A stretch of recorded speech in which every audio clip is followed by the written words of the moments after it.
Bringing out and the rubber hose and the chair that you'll be handcuffed to as you're asked these questions. Chuck, why don't you go ahead? That's real nice after I just told him how this is not going to be too difficult. Hello to all of our Zoom friends out there as well. So it's always good. This is one of our more enjoyable programs that we have. It's great to have the students from both Mars and Pine Richmond in, talk to us a little bit about what they're doing in school, what some of their hopes and aspirations are. So with that, I'll ask the students to come on up.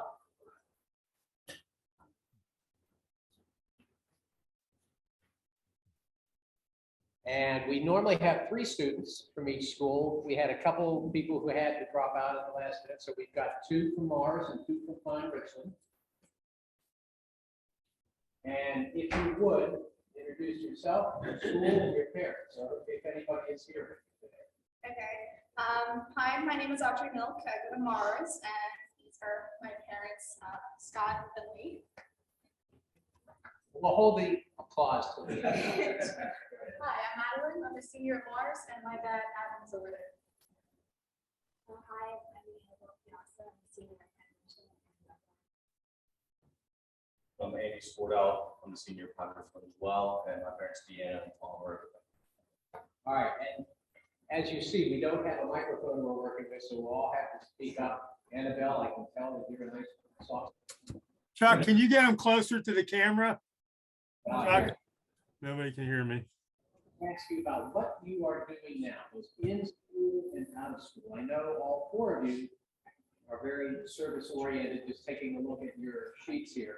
So tell us a little bit about what you do in school and out of school.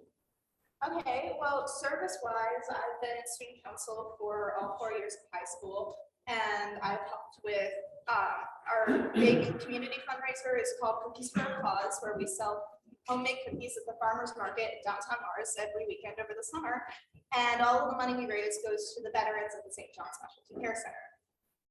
That has been a huge part of my summers for the last 4 years, and so that is great for my in-school stuff. And I volunteer at my church, and I teach Sunday school to 3rd and 4th graders.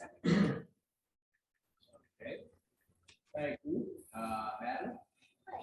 In school, I'm a member of the German Club and the German National Honor Society, so we do some volunteering for those groups. And I do a lot of music programs. I'm in the band and the orchestra. I've been working at a church on Sundays and playing the piano a couple times a month. I also been working at Cranberry at a noodles company, and I'm doing martial arts at those people. And I see you're a cook at the noodles company? Yes.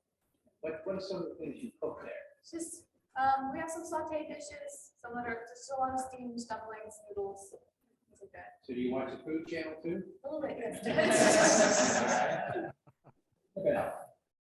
So I actually moved here from Georgia for 11th and 12th grade. But before that, at my old school, I did the architectural design team for TSA, and then I volunteered at my middle school library. And then once I moved here, I joined Peer to Peer as well as FBLA Club. And then outside of school, I do taekwondo. And I work at Chick-fil-A. So don't mess with Annabelle. Quickly tell us a little bit about the taekwondo, or not taekwondo.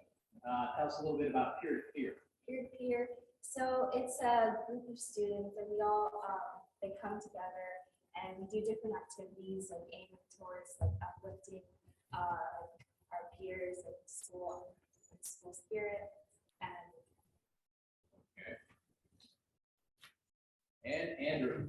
All right, so like I said, I go to Pine Richmond. I'm on the baseball and basketball varsity teams. I'm executive president of our student government. I'm the president of our Future Business Leaders of America chapter, and those in that with me.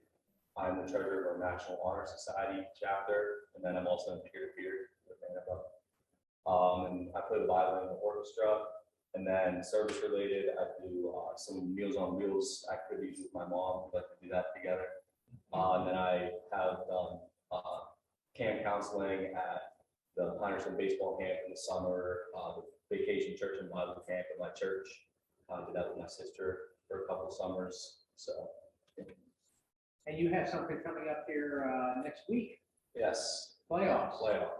Good luck with those. Appreciate I that. I know Pine Richland has usually had success, and North Hills is going to give you a challenge this year, I think, but best of luck there. Thank you. And Andre, I didn't really get a chance to ask you too, but I see you're involved in quite a bit of musical Right. things as well. Yeah, I mainly talked about the service-related things, but outside of that, I've been in the marching band for 6 years, Winter Guard for 4 years. I'm in my 4th year of being in the school musical. I did the school play for 4 years, do choir, chamber choir, for science Bolton too. Some variety of things like speech and debate.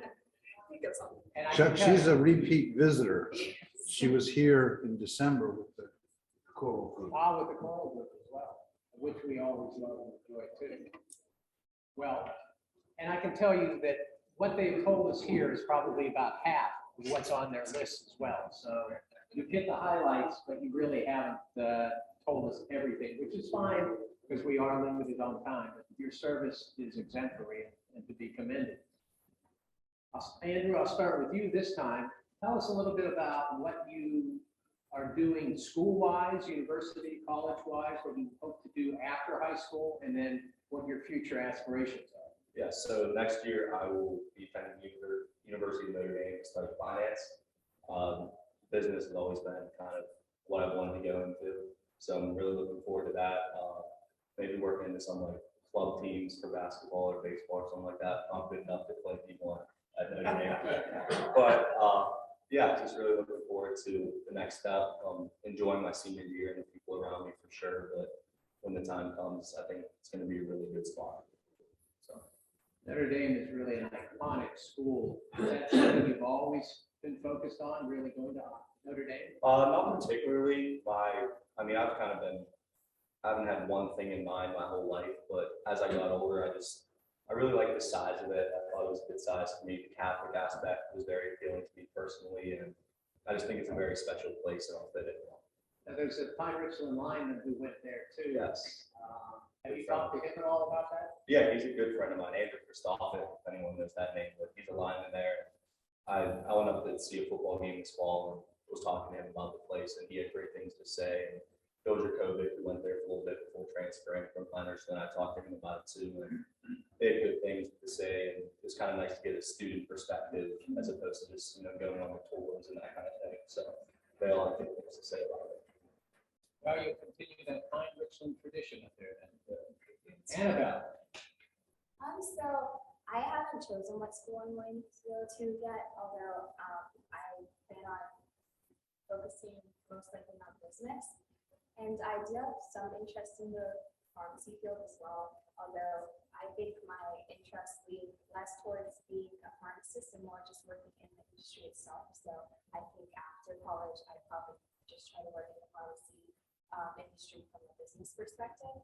So after graduating, I'll either try to get into a company from there or go on continuing my education to get an MBA. And pharmacy and drugs in general, of course, have been quite in the spotlight with COVID and everything. So I think we appreciate the role that pharmacies play here in the country.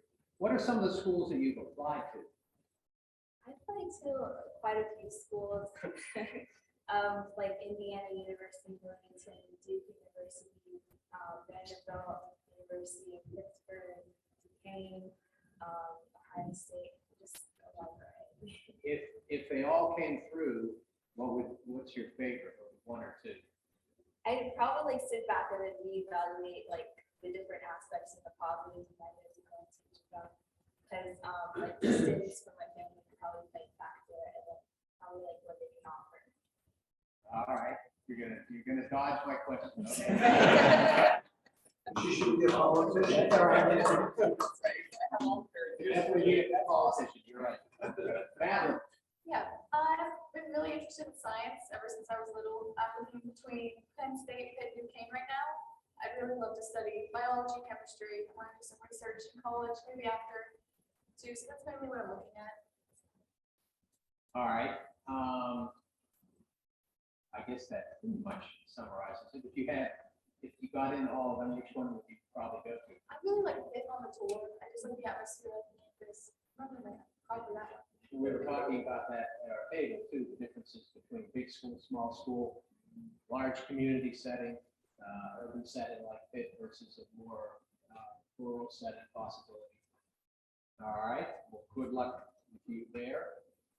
And last but not least, Audrey.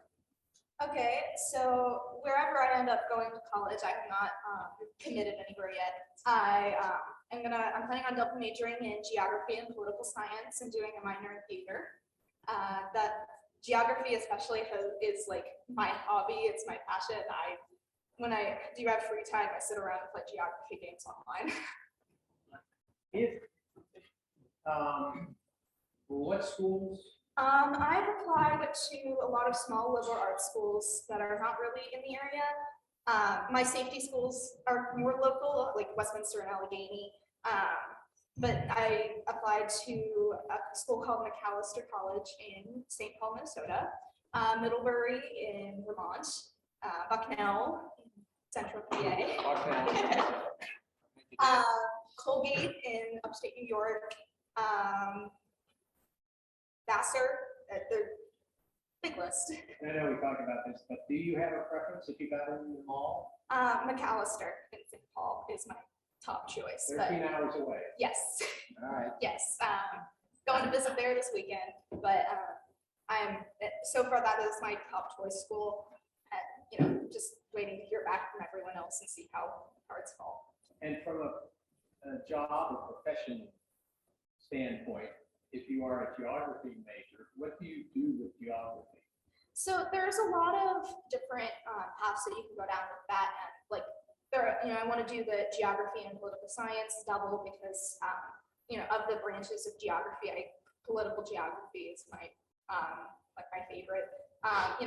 People make maps. Cartography is fun, but you can do analysis for the way that communities are coming up in urban centers and everything like that. And I'm gonna use college studying that to figure out where I would want to go with it. And if I don't know by the end of the 4 years there, I'm probably gonna want to go to law school afterwards. That's my backup plan. You could, I can relate to that too. You could be in real demand every 10 years. Yep. All right. All right, I have a question for all four of you. I teach college classes as well, and I always ask my students this: where do you get your news? Where do you get your information? And it's interesting because I've asked students at this level as well, once they get into college, do you read newspapers? No. Do you watch any of the TV shows? No. They get everything off of Twitter, apps, and the like. You're still at home, so you're still influenced by your parents, and I find that therefore you're still probably in what for us would be a little more traditional news gathering mode. But where do you get your news, and how much do you trust the news that you get? And Andrew, I'll start with you. All right, so I'll start off with, I'm a big believer in believe 50% of what you read and nothing of what you hear. Especially these days, I think that kind of holds true. But for me personally, I will, I'll keep up with the big current events, but I don't like to, let news outlets or social media or whatever just like really anchor me or ruin my day or things like that. I just kind of have my beliefs. I know who I am. I try to stay true to that as well as I can and try not to be bothered too much by what's going on in the world. But yeah, I try to stay off social media as much as I can because I think there's a lot of negatives with that. So where do you get your news from, though? I would say the paper. I read the paper sometimes and maybe just turn the news on every once in a while to watch it, but ultimately I don't take in a whole lot other than just the big kind of events that are going on that aren't super debated, I would say. All right, fair enough. Annabelle. I'll admit I don't strongly follow the news. There is no news often on at my house, so I'll watch it there, and then also like the news app on my phone, I might hear it there. But then another way that I hear news is just from like friends and people around me, because with major events, people are usually talking about them. So I hear from them. And then as for like questioning sources, I guess I take everything with a grain of salt. Although as long as I'm like not acting upon it, or it's not like guiding me to make a certain decision, I'd probably not really look into it as much. But then if I was going to do something based off of it, I'd probably research more into it. Madeline? I mostly get news from some local TV channels, but there's a lot of online articles and stuff that I can find. I don't follow the news a ton. I think like Anna said, I hear a lot at school just from my friends and things like that. I think that like a lot of the different sources do argue a little bit. So there's something I really care about. I'll look at a couple different places to see what it's about. So you might look at CNN and you might look at Fox, try and get two different perspectives. Okay. Audrey? Okay, so on top of just seeing the news on at home, like in the morning when I'm eating breakfast before school, because my parents always have it on, and I will pay attention to what's going on. I'm always scrolling through the news feed on my phone, and I get a daily newsletter in my email that has just like daily events, how the market's doing, everything like that, and I find it fun to read through that, just kind of familiarize myself with everything. And high school is a place of just gossip in general, so you hear all of that from everyone. So I hear it from friends, I read about myself, and if there's like some of the other kids said, if I read something that interests me or I find to be like the article to be a little bit highly opinionated, I'll do more research on it so that I can be more like informed neutrally about it and not just have a skewed opinion because of one article. All right, so balance is important with most of you, it sounds like. Well, you brought up gossip as well at school, and that brings to mind social media. Social media has obviously been in the news as far as mental health goes, as far as communications in general. Having represented professional athletes in the past, I would tell them social media can be a blessing for you and it can be a curse for you. And we've seen instances certainly of the curse side of it when people post things without really thinking about it. Tell us a little bit about what your thoughts are with regard to social media. Okay, I have a little bit of a different perspective than most teenagers, I think, because I was not allowed on social media for like all of my teenage years. I mean, I actually just got Facebook like over Christmas break because of college accepted students groups. And so I always saw all of my friends talking about, oh, did you see this on Instagram? Oh, did you see this on this social media site, whatever? And I mean, so I didn't really care about it a lot because I just tried to, stay away from it because sometimes you feel left out if you can't be a part of that. But, it has its good sides and bad sides. And I think I've been able to see both of it. It helps people connect with others, but it can also be the source of a lot of toxicity and bullying. I'm not super active on social media, but I think there are good and bad things about it. It can be entertaining. I can talk to my friends or my family when they're far away, communicate over it. But it is very distracting. I think I'll be getting texts and calls all the time when I'm busy, and it's just hard to focus on other things with so many social media. Annabelle? Yeah, I also don't really have any social media, and I agree with Madeline said about like it being distracting. Like TikTok, I've heard a lot about, but I knew that if I downloaded it, I'd probably be on it for like hours.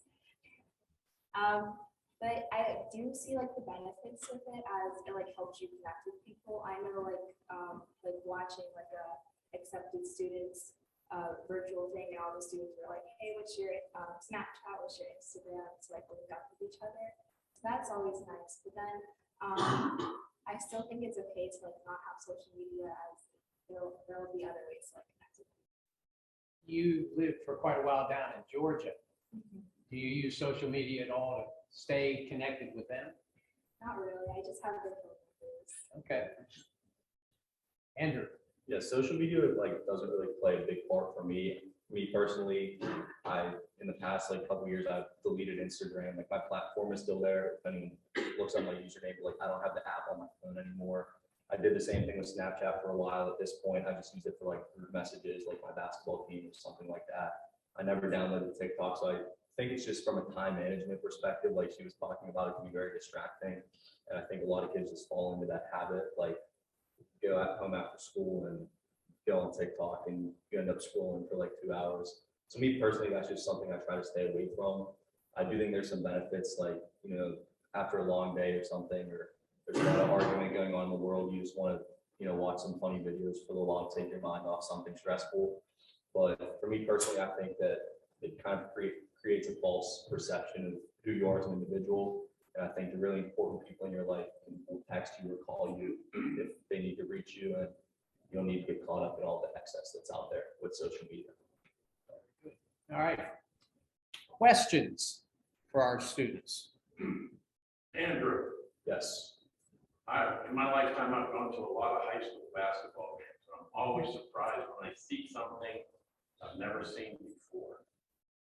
Friday night, explain that. Yeah, so Friday night was our senior night. I'm sure this is what you're talking about, but I actually played the Star Spangled Banner on my violin on senior night the other day. When I was younger, like 7th grade, it was senior night for that class of 2018 or whatever it was. And one of the players was a singer. He was in the chorus and did some stuff in school like you. He sang the national anthem. And I was like, I should play the violin when it's my senior night. So I did that, and I thought it was pretty cool. It was a cool moment. The student section behind me was happy for me and supporting me and stuff. So yeah, I'm happy I did that. So.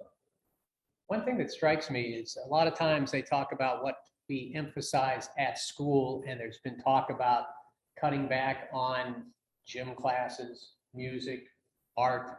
But when I see the extent to which all the students who've been up here are involved, particularly with music, but also with art, theater, and things like that, it really makes me think that this plays a very important part in your lives. And it would really be a shame to see that cut back to any extent. Yeah, I think it's important. It's for a lot of people, it's, you know, it's their outlet. You know, not everyone has sports or a lot of friends or something, and you know, you go to math class and English and history, and then you get to go play your violin and you get to go sing for 42 minutes for that period. I think it's a very special thing in a lot of people's days. So. All right. Other questions? No other questions? Well, we want to thank you very much for coming here today. We do have some certificates for you that we want to give you. We also want to tell you, as involved in so many different things, in service areas, when you get out into college, when you get out into your career, please keep Rotary in mind. Because as I was telling Audrey at our table, there's no bigger and no older and no more expansive service club in the world than Rotary. If you want to talk about polio, it's Rotary that really started that. If you want to go to literally any country in the world, there'll be a Rotary club there. And I was telling Audrey and her family about how meaningful it was the one time we got to have the Zoom meeting with the Rotary Club in Lebanon, and all the difficulties and hardships they're going through there, and all the Rotary clubs are doing, and we ended up sending some money over there. So please keep Rotary in mind. Any parents out there too, we're always more than happy to have more Rotary members here as well. So thank you very much.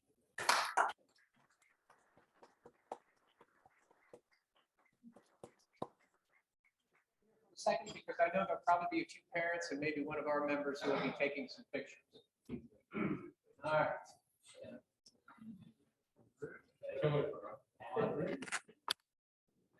What would you like to do, Mac? Well, I guess we can wrap it up right here. Alrighty. See you, gents. See ya. Thanks very much.